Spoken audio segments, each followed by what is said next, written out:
artwork, and we're on Acts 24. So this is a prelude next week. Just letting you know, next week, Acts 25. Okay. Coming soon. But tonight, Acts 24. Boy, it's amazing, how willing Steve was to hold me accountable to that too. It almost seemed as if he enjoyed it.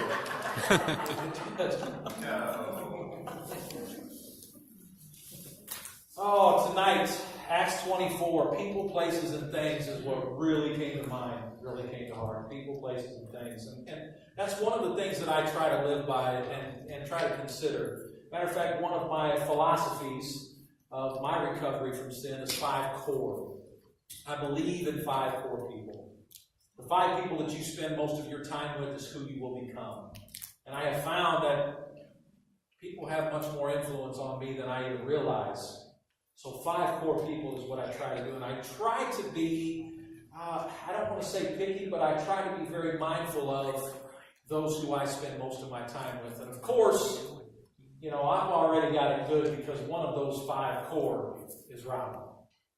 And she keeps me in line very well. Another of those 5 core would be Shelley, so pray for me.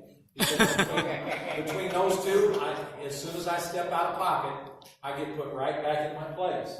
And now there's this Jill gal that they're hanging out with, and Steve warned me.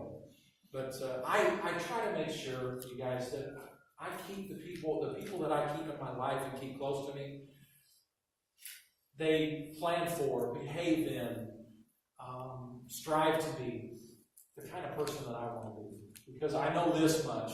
When I was out there trying to get what I want when I want it, and take what I want when I want it, be who I want to be when I want to be it, I hung out with people who wanted to do that, and that's what helped make me successful at that. And don't get me wrong, there was a lot of fun, but it ended up in a whole lot of pain. A whole lot of pain inside of me. So I know that if that's the problem, I know that the opposite of the problem is the solution. So the opposite of the darkness is the light. The opposite of the problem is the solution. The opposite of the way that I think and feel and act negatively, I need to begin to think and feel and act positively. So I need to turn that over, turn that around. I mean, there's a lot of different ways that it's said, but I need to go in the opposite direction. And that opposite direction takes people in my life to do so. I don't know about you, but I've tried to do it on my own. And it just don't work out. And Paul knew this too. In Acts 24, Acts 23, 22, 21, and you're going to find out next week in 25 that he doesn't do this alone. Even when he's locked up, even when he's in prison, even when he knows that there's some pretty bad stuff coming for him, he still stays in contact with, wrote a bunch of letters to a bunch of churches. I was even listening the other night to, I think he was writing to Corinthians, because Corinthians had a whole lot of trouble with corruption and idol worship and just living that life. And they kept failing, but he kept loving them. He kept talking to them. And they turned things around quite a few times, and they made things better, and the church became better, which is the congregation. You guys hear me say that a lot. It's not about the building we're in. It's about the body that we are together. And in thinking about those people, places, and things, I just keep reading over and over, and I keep seeing Paul doing exactly what it is that I try to do as well. And it felt kind of good to run into that and see that, if there's one thing that I'm trying to do right in my life, it's that 5 core, and it's the people, places, and things that I'm being mindful about. And it's not that I don't go to places that aren't dangerous, but I don't go to places that are dangerous unprepared. I don't go there alone. And I go there with a mindset of hoping, well, let's just say I go there fishing, because we're getting ready, Robert and I, to go fishing here soon. So I'm in that mindset as well. But this is fishing for men, fishing for women, fishing for people who may be right on that cusp, right on that position, right in that spot to where, what they may think of, they may be open to a different life, a different way. They may want to make that change, because I know I came to that spot. And more than likely, each and every person in this room has been in that spot. And it's time. And then a lot of times it's time again, right? The good thing is that the bad thing is sometimes we aren't perfect, fall down, but the good thing is Jesus Christ is there every time. Every time. We become flustered a lot of times, and when we're criticized and we forget to stay focused on the truth. See, Paul weathered the storm of criticism before the Jews and Governor Felix by sticking to the facts. He stuck to the facts. The great apostle refused to be sidetracked because he knew that he was primarily responsible to speak the truth and to speak it in love. And God would handle the people, places, and things around him as long as he stayed in the truth and he stayed in love. And he was probably one of the best at it. You see many I love reading the stories of the Bible because you see many who struggle. And Paul had his struggles as well. But if there was that guy that was really good at staying in the pocket, and this guy, he was good at it. And the studies that I've been doing and just kind of learning more about Paul, he wasn't a man of big stature outside. But when you talked with him a few minutes, you felt something inside of you because of what he's saying and the way that he did things. This man made a great effect. He had a great effect on people in a short amount of time even. There's a lot of times he had minimal amount of time to even talk to a guard or talk to somebody who throws him in a cell or talk to somebody who puts some chains on him or somebody who carries him off. And he still, no matter what it was that they were doing, he still talked to them like Jesus wanted to talk to them. And that was very important for him. Number one tonight, people fear what they do not yet understand. And that reminds me of the Christmas story that I want to tell you guys about what we're getting ready to do. Robin and I, we had a small group going on at Real Life Church. This has been many, many years ago. I can't tell you how many. 10 at least. But we decided that we were going to start this Christmas thing. And we were going to, let's find a family and let's start praying for a family. And so Robin and I started praying specifically at night about, Lord, show us. Just show us that family that's going to need it. And so then somebody walks into her work and starts talking about this family, this lady that's run into bad times, and she's got a few kids, and she don't have anything, and her man and her are broken up, and it's just her and the kids in this house trying to stay afloat. And Robin knew. As soon as she heard that, she was like, okay, give me their names, so, let me give me some information on them and let me talk to my husband. Well, she came in and talked to me about that, and it was one of those times where you know that God is moving in your life, and you was wondering if he was moving in your life at the time. And then all of a sudden it's like, bam, you know, because you feel it and you see it and you hear it, and it's happening around you, and you get to enjoy it. Well, so then we get all excited, we get together, and there was probably 8 or 10 of us going to this small group at the time, and we fill this basket, and we fill this, we had, we got some people in this group that aren't scared to ask, let's just say. This group as well still. But they got people involved from the whole church, and next thing you know, we had like 4 carloads full of presents, clothes, and it was just beautiful. We pull up, we go to the place, and we leave the church, and we're driving down Taylor Avenue, right out here, and we're going down to South Grand. And Robin had the address, and it was on South Grand, and I didn't think anything of it because I really didn't know address. I didn't pay much attention to addresses back then. We take off on Taylor Avenue, we take a left on South Grand, and we're heading down South Grand, and I started feeling that God was about to do something really big in my life inside of me. You ever had those moments? If not, it's coming. But if you haven't had one of those moments, it'll be like that you just know that that's when God reaches out to you and says, I'm here. I've always been here. I'm not going anywhere. And I love you, and I love what you're doing for other people.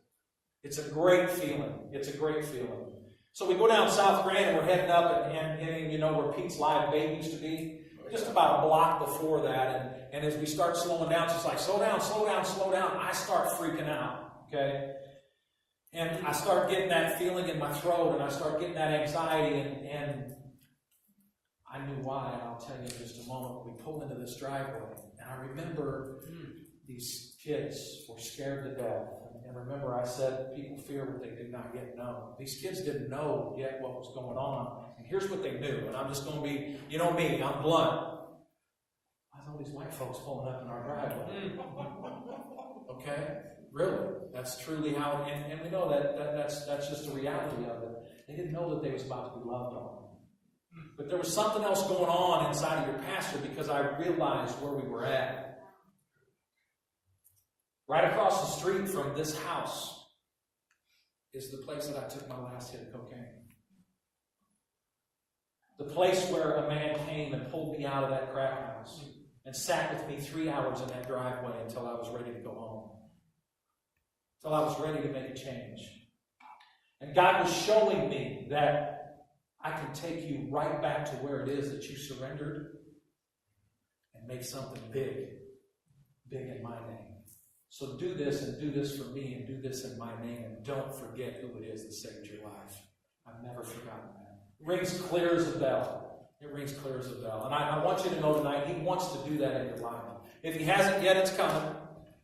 And if He has, you know what I'm talking about. And I kind of like looking for those times now. I really do. I love looking for those times. And there's a couple others I'll share with you. But see, this has caused also many people to leave out or add to a story that needs not be changed. You see, we've got stories to tell. And we need to tell truthful stories. Because every person's story in this room is very valuable. It's very valuable for the life of someone else who might need to hear it. See, we need to tell the truth, and then we need to let God handle the rest. Amen? Amen. We need to tell the truth and let God handle the rest. Tracy, I'm going to apologize. We didn't get your Kleenex out tonight, did we? Huh? Shelly's got some if you need it there. Verse 5, starting out at 24, verse 5. Yep. For we have found this man a plague. These are the guys that have brought him in front of the big dog. This was the big dog. And they brought him in front of him, and they're trying to get him put away or killed, something. They want him gone. They want him out of their hair.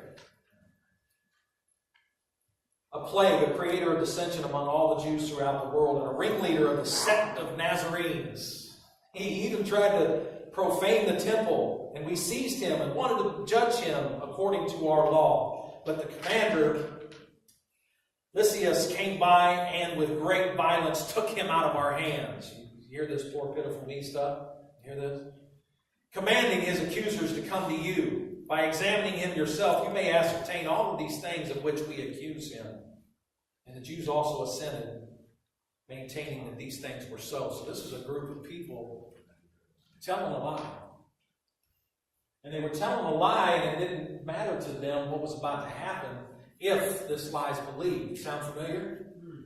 As we talked about in the last couple of weeks, Paul's experience were much like Jesus' experience. And I don't think that's coincidence.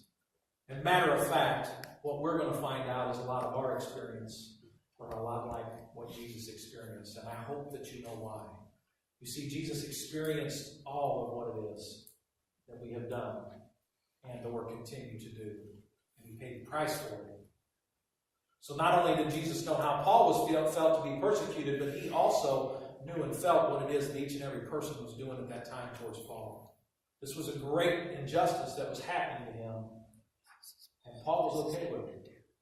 Paul was okay with it because he knew he could stand in the truth. He knew he could be of the truth. And he knew that no matter what happened to him physically, he knew where he was going to be spiritually, mentally, and emotionally. And he looked forward to that day. When we are plotting and scheming and things don't go our way, sometimes we feel as if we are attacked even. You see, these guys are going to start to feel attacked as well because things aren't going their way. They've tried already, as they said. We're just trying to get him out of our hair. We're trying to get something done to him. We want him taken. We want something done, killed even, if that's fine. And we just want him gone. And it's not going their way, so there's a little frustration here. So they're going all the way to the top with it, trying to get him taken. Number 2 for tonight. Places we have gone help prove, good or bad, what we have been up to. You see, Paul could rely upon his story. Despite what they were saying, he was about to give them the truth, and he knew that it could be proven. Now, verse 11 goes on to say, you can quickly discover that I arrived in Jerusalem no more than 12 days ago to worship at the temple. My accusers never found me arguing with anyone in the temple, not stirring up a riot in any synagogue or on the streets of the city. These men cannot prove the things they accuse me of doing. God knows the truth. Can that be good enough for us? God knows the truth. Can that be good enough for you? You know, as your pastor, I tell the truth. And there's times that just ain't good enough for me. And I fight and I struggle. And I try to make things happen. And things aren't going to happen until God sees fit for them to happen. And then sometimes things happen and I'm like, ooh, I wasn't ready for that. Right? We never know which way it is that the pendulum, God's pendulum swings and what He's going to do in our life. But the cool thing is we know when it happens. I want you to know that you are that special, that everyone in this room tonight is sitting here because God had a message for you. Not because Calvin had a message for you, but because God had an appointment for you to be here so that you could take what it is that's given here as a message tonight and do something with it, starting with in your own heart and your own mind. Don't miss recovery from sin by 18 inches, the distance between your head and your heart. Don't miss it. Okay? Don't miss it. It is when we want to be forgiven or don't want to be judged. Also, let it be enough when we're living out our daily lives. You see, our perspective changes the story. Perspective changes the story. If I'm not willing to keep my perspective in check, the story's going to change. It's one of my favorite things to do and to help people to learn this as a counselor over at the treatment center. I'll get a bunch of guys, gals together. Usually I got to just do guys because guys like whispering in girls' ears, and then the next thing you know, you guys understand. There's feelings, and you got to deal with them. But if you get a group of people together and you tell a story, I can tell a story into one person's ear quietly and just tell them a little short story, and then that person can tell the next person the story. And usually there's 8 or 10 people, and you let it go around the room. And when the story, that person, that 8th, 9th, 10th person, tells that story back to me, you're like, that's nothing like what I said. That's not the story I told. You understand the importance of telling the truth? And understand the importance of not only considering your perspective, but the perspective of who it is that you're talking to. You see, the truth to me may be the truth to you, but in a little different way. So I always need to be willing to remember that I need to stick with my truth. And that somebody may take what it is that I say and it's going to mean something to them, and they're going to emphasize it in a different way. Make sense? Their emphasis is going to be on what touched them. You know how I know that? You know how I know that that's the truth? Look at the Gospels. Those are some guys that experienced the same thing and wrote different stories. Very similar, but yet if you read them, and when you read them, if you take the time to read them, they're very different, and you get to see a whole different perspective per each gospel. Per each. And then you get into reading about Paul and what he talks about, and you get into reading about the letters and what's going on. You see so much of a different perspective. Matter of fact, Paul writes letters that address this consistently. When he's writing to those churches, it's amazing how much of that information is about stick with the truth. Stick with the truth. Stick with the truth, and it will be fine. God will take care of the rest. It's okay. We're supposed to be special and have those perspectives. If we're focused on God, it's going to be right. If we're focused on Jesus Christ, it's going to be right. But what happens is we get pulled away, don't we? People, places, and things tend to take us in different directions. And then we change not just our perspective, but the perspective of others by the way it is that we behave, the decisions that we make, the things that we say, the things that we do. It's an effort. So just as important as that is then what do you do when you are wrong? And you've heard me say many times over the years, y'all, that's where King David comes in. I love just thinking about King David because he was able to read, as soon as he realized, when it's wrong, I know where to go.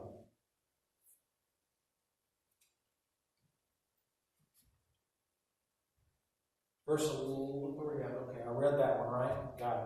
Number 3 tonight. There are things resulting from our actions that confirm our motives. There are things resulting from our actions that confirm our motives. Verse 17 says, after several years away, I returned to Jerusalem with money to aid many people and to offer sacrifices to God. My accusers saw me in the temple, Paul goes on to say, as I was completing a purification ceremony. There was no crowd around me and no rioting. There was no crowd, but some of the Jews from the province of Asia were there, and they ought to be here to bring charges if they have anything against me.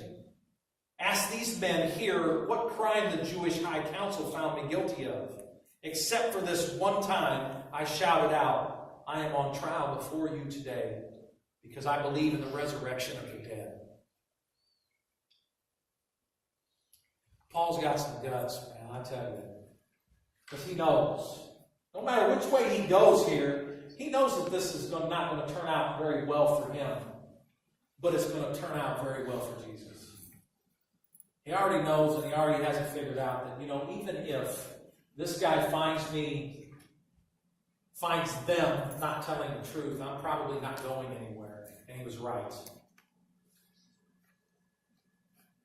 Despite that, despite knowing what was going to happen, he stuck with the truth and he took that next step. You see, that boldness, that kind of ability to do so, only comes from a constant, conscious contact with Christ. 4 C's. Conscious, constant contact with Christ. I can't tell you how many times I've been challenged for hanging out in places that you don't see most pastors.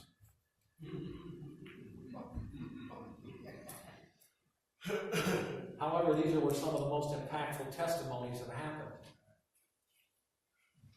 You see, that's when I know that I'm doing the right thing.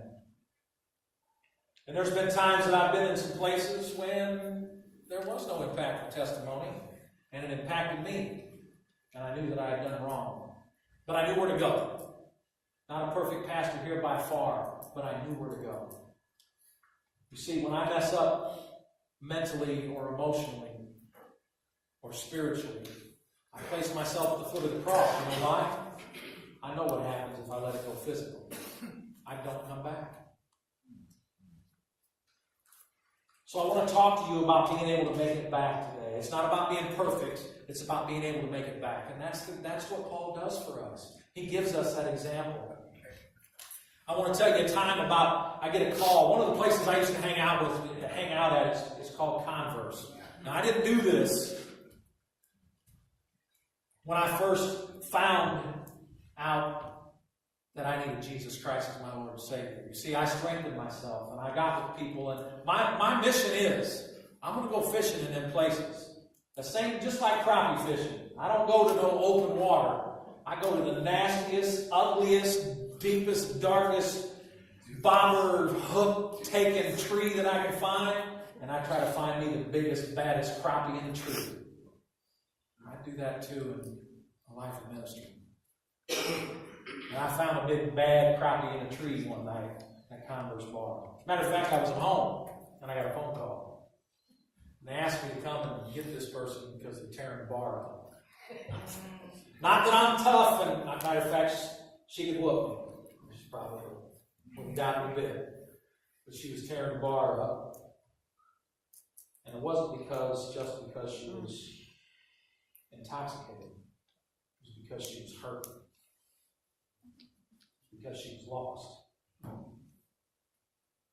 And the people at that bar knew that I loved not just her, but they knew I loved them. And they knew that I would come in there with a focus and a willingness to do something that maybe nobody else was willing to do. And here's the cool thing. I prayed all the way over there because I'm like, man, I know how she is when she's wound up. Oh my goodness. And I prayed all the way over there. As soon as I walked in, she gave me a big old drunken hug. And I just walked her right straight out of the bar. We left. And I got her home. I got a call the next day and a text, and we talked a little bit. And we started talking about how to make change. We started talking about reasons to make change. And I want you to know that she does a whole lot of work for Jesus still even today. I won't set her out. I'll let her set herself out. But she's very special to me. And I want you to know this. God has that appointment for you. People aren't going to survive this if we aren't there. If we aren't there with Jesus ourselves, in our own mind and our own heart, and willing to do that work. Now, I'm not telling everybody to go to Converse, because that's a rough bar, I'm telling you. It's not a great spot. But I'm telling you that there's pizza places, there's laundromats, there's meetings, there's churches, there's bonfires, there's places. And God's got a divine appointment for you. And we've got to be willing to continue to take that step, or it's not going to happen. I want to share one other one because it was really, really special. Because me and Robin and about 6 or 8 others took some heat from some concerned elders of the church at the time, because we'd get out of church and we'd head for Shoney's. And we'd go watch football and eat chicken wings, and we started calling it Winging a Prayer. We'd all get together and we'd fill this table up in the middle. There'd be 10, 15, 20 of us, and we'd pray. Okay? And some of you might remember I shared this at the I keep wanting to call it church and shop, but the old church in Rivers. And we were praying one day, and we thought, they come out, they set these great big old plates of wings throughout the whole table, wings and French fries, man. That was just it. And we started praying, and we hear, wait a minute, hang on. And I look up, and one of the waitresses come over, and she says, can I pray with you today? I'm like, sure, what's going on? And she said, it's my boy. He's got a blood disease, and he's probably going to die. I don't want him to die. She starts crying, and I said, absolutely, absolutely. So we prayed right there that day. This was 1 week to the day after we were approached by a concerned person at the church who said, maybe what you're doing ain't the right thing to be doing. That's not to say churches are wrong, that's not to say, but our opinion may be wrong if we don't check it with God first. Okay? And find out why somebody's doing something they're doing if you don't agree with it. Isn't that something so simple, but yet we don't do it? I want you to know we didn't see this girl because we kept going. You tell me don't do something. I got more reason to do it now. We probably didn't see her for like 4. We got all the way through football season. I think that we didn't see her. It might have even been a year. It was at least 6 months. And then we go in one day because I love their wings. No, I really love their wings. I wonder how many people have had to say that, right?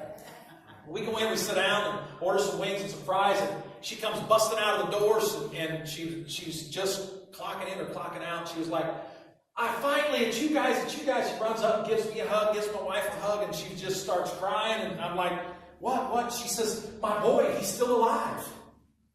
She said, after that prayer, he started getting better, and they don't know why. And she said, guess what else? And I'm like, what? She said, we're going to church now. I said, well, can I tell you something? She said, what? I said, you're in church right now, sister. She kind of looked at me, and I said, we are the church. We love you, and I'm so glad. We had good tears and French fries and wings, and she even sat down with us a little bit. It was fantastic. But see, those kind of testimonies, they're one after another. God's waiting to bless us with those. He's got those for you. But we've got to stay in a pocket willing to do some of the things that we might not do otherwise in Christ. That's why I love Paul. He is such a great example of that. Number 4, don't get hung up on those whose motive is selfish. Don't get hung up on those whose motive is selfish. The seed of truth is still planted. You see, when we don't give worship to God, we begin to seek and take from others. You've heard me say this before, and I'll say it again. Are you a giver or are you a taker today? And that may change. It changes often. Some days I find myself taking, and I have to place myself at the foot of the cross and begin to give again. Because, you see, it is part of our nature and part of what we have to experience here on this earth. We are tested and we are pushed and prodded to take rather than give.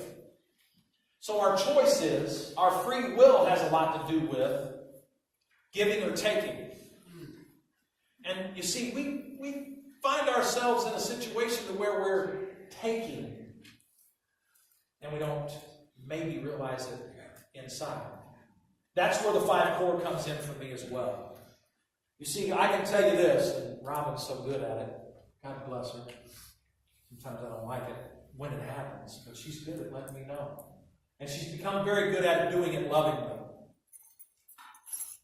Because she realizes that not only does her husband struggle with being open to accountability sometimes, he struggles with pride, and he struggles with ego, and he struggles with, I want what I want when I want it. So she does it very mindfully. She does it in a very smart way. She does it in love.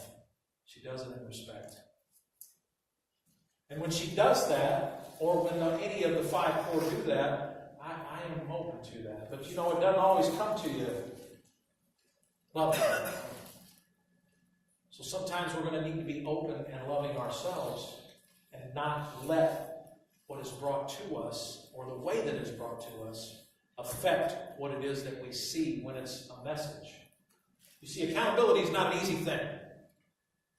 And when it comes our way, we need to be willing to not focus on the motive of the person bringing it to us, but focus on what God's motive is in presenting this situation. You see, we're full of situations. We have them every day, all day long. And they can either be something that causes us many frustrations, much discouragement, disdain, resentment, anger, and of course self-pity. Or we can make that choice. This is an opportunity for me to glorify not just God, but what God is doing in me right now, this very moment. You see, there's a way to fight those unhealthy thoughts and feelings with the healthy ones. The ones that Paul talks about and teaches about and sets an example of. The ones that Jesus taught about and still teaches about in this world. Things like honesty and humility especially. You see, a lot of times it's hard for us to be humble, yet we need to be humble and be open, or else we're going to respond back in what kind of way? How quickly do we find ourselves trying to out-yell somebody else? Happened to me today. Well, I'm going to be louder, so that way you hear me. You know? If we're being loud, we're not listening anyway, are we? Okay? So it's about being open and being honest to ourselves as well as to others. You see, when we don't give worship to God, we begin to seek in a way that causes us to look towards a darker situation rather than the light. You see, Satan was not always a taker. Matter of fact, if you read about him, he was a special, much like all of those that were helping God, special. And guess what he ended up with? An angel with a God complex. At some point, he decided he wanted to be God. And I find it really easy in our life. I don't know about you, but I find it really easy that I want to try to be God. God in my life. I got this. Give me just a minute, God. Sit right there. I'll be right back. Right? And then I go make a mess. You see how easy it is for us to get that God complex? But I want you to know, if you get stuck there, there's dire consequences. So it is not about getting and staying stuck. It's about being willing to be held accountable and placing ourselves around people, places, and things that we can be held accountable and then therefore take a turn and come back. Because none of us are perfect, and many of us find ourselves in situations from tearing up bars to running into trains to having our kids in dire need of some help and we don't know where else to turn. Whatever the story is, I promise you this. God already knows. He's already got a plan. We just need to plug into it so it happens in the way that He's ordained it to happen. Not in the way we would like for it to happen. That's a struggle, right? That's a struggle. Many times it's because it doesn't happen soon enough. But absolutely, it's times when the answer is just simply no. Right, Marcy? No. I got to give her a hard time. I love it that she's willing to say it nowadays, boy. Love you, Pastor. No. You see, when we don't give worship to God, we begin to seek also to not just take, but then to also manipulate, to rationalize, to justify. And guess who that hurts first? Us. And then if I manipulate, justify, and rationalize, and then that's what's going on in my life, guess what somebody else sees? Me. And you see, we are constantly affecting others. We're constant waves in this pool of life. And you are having an effect. You may think that what you're doing isn't affecting nobody else, and you're just getting yours, you're having yours, you're doing you. I ask you to take the scales off your eyes and look around. Ask God to open your eyes and your heart to the effect that you're having. You're going to find that you're hurting other people. But you can also find that you can make a great effect. Life-saving, eternal effect on other people. Amen? 24, verse 24 goes on to say a few days later, Felix came back with his wife, Drusilla, who was Jewish. Sending for Paul, they listened and he told them about the faith in Christ Jesus. As he reasoned with them about righteousness and self-control and the coming day of judgment, Felix became frightened. Go away for now, he replied. When it's more convenient, I'll call for you again. Okay, that's enough. I can remember doing that to the coffee guy. I did that to the coffee guy. Yeah, that's enough for me today. See you later, man. Then I walk outside, light up a cigarette. Man, wash your hoping up comes soon. I'm getting tired of listening to this coffee guy. See, Felix got scared because he felt the truth. It's not about just hearing the truth, but when the truth is presented to you, especially this truth, you feel it. And that's not the easiest thing to experience. Matter of fact, it's scary. And then we're at a crossroads, aren't we? Do I take that next step, or do I run again? Do I try to hide again, or do I take that next step? People who experience true love, whether they themselves are truly loving, whether or not they are, they'll be changed by the truth. They will be changed by the truth. 26 goes on to say he also hoped that Paul would bribe him. So he sent for him quite often and talked with him. After 2 years went this way, Felix was succeeded by Porcius Festus. And because Felix wanted to gain favor with the Jewish people, he left Paul in prison. Can you see what he's doing? All right, so I got to keep favor with the people. I'm just going to give you this one. As far as society as a whole, this Jesus thing, you're not going to keep favor with the people. You're going to have to take a stand at some point. But let me let you know the blessing. Guess what I get to see standing here on the stage right here tonight? The blessing for taking that stand. Each and every one of you in my life. I am so blessed. I am so blessed. But that's because I was willing to take a stand. Calvin, you ain't doing it right. Calvin, you need to stay away from those places. You need to stop doing that. Matter of fact, instead of Wednesday night being there, maybe you ought to be at Bible study. I'm not telling you not to come to Bible study, but I'm telling you, when you feel God prompting you for an appointment, go. Go. Don't run. Because when you run, you end up in this catch. A catch-22 is where Felix was at. I got to keep people happy, but I kind of want to hear Paul more. But yet, maybe I can get him to bribe me. See, maybe if he'll bribe me, then I'll have a reason. Then I can say, see, there are those people out there for us too. They're trying to get us to step out of pocket. And it's not hard to step out of pocket. Like I said, I did it today. Setting up today. I stepped out of pocket. I lost it. But I regained it. You know how I regained it? I'm going to tell you what I did. I ran right to my brother over there in that sound booth and I said, pray with me now. It's not about being perfect. But it is about being willing to place myself at the foot of the cross as soon as I find myself out of pocket. Amen? Amen. Boy, that honesty's rough sometimes.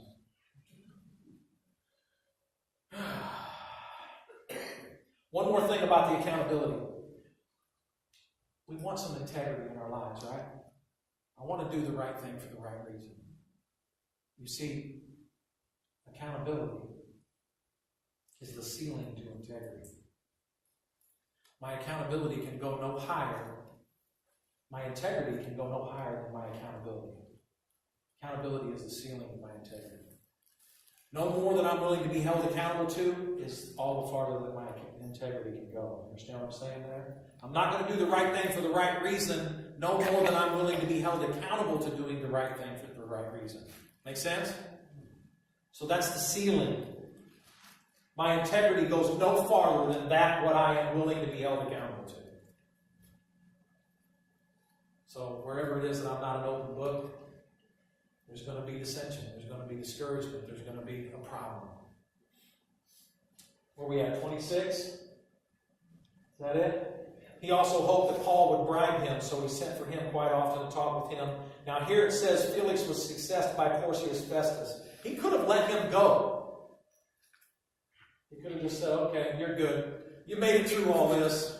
You put up with me. I even tried to bribe you. I even tried to get you to bribe me. I even tried to trick you. It's obviously you're a man of integrity. Go. But that wasn't the case, was it? See, someone else's faults. Listen to this one. This is one of the most important points tonight. Someone else's faults are a great hiding place for our own. Feel that one? Someone else and what they're doing wrong is really good that I can tuck my wrongs underneath. Yeah, but guess what he's doing? Yeah, but guess where she's at? And I realized at that time, even a time when Robin and I were close to divorce, and it was over a situation going on with our house. There was a man that took from us in the midst of that storm. And we sought out some help. Where we sought out help, wasn't willing to help.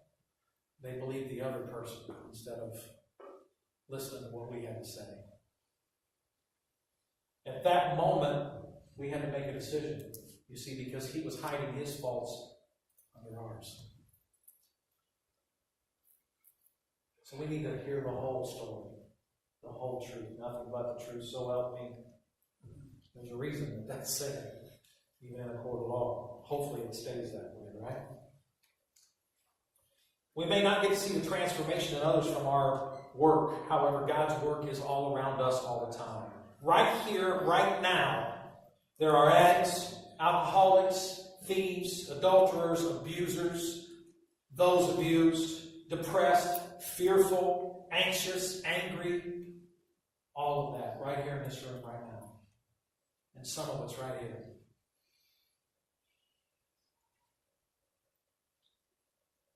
But we've been changed by Jesus. He's reached down into that and pulled us up out of that and paid the price so that he could reach down. And he'll do it again and again and again, and he's done it. It's done. It's paid. He's there always. Not sometimes, not if, not when, now he's there. Whatever it is. There's nothing too heavy. It's already paid. Look at somebody and tell them it's already paid. They need to hear it. Come on. Tell them it's already paid.